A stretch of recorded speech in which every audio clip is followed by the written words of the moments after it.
ஏசாயா தீர்க்கதரிசி இயேசு கிறிஸ்துவின் பிறப்பை குறித்து எழுதியது அவர் பிறப்பிற்கு முன் 700 ஆண்டுகள்.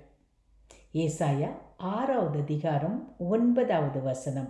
நமக்கு ஒரு பாலகன், நமக்கு ஒரு குமாரன், அவர்தான் உலக இரட்சகர். யாருக்காக? எனக்காக ஒரு பாலகன், எனக்காக ஒரு குமாரன். நம் ஒவ்வொருவரும் சொல்ல முடியும், நாம் அனைவரும் சொன்னால் நமக்கு ஒரு குமாரன், நமக்கு ஒரு பாலகன்.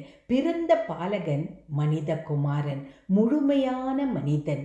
கொடுக்கப்பட்ட குமாரன் தேவகுமாரன், முழுமையான தேவன். பிறக்க இருக்கும் மேசியா 100% மனிதன், 100% தேவன். இன்கார்னேஷன், தேவன் மனிதனாய் அவதரித்தார்.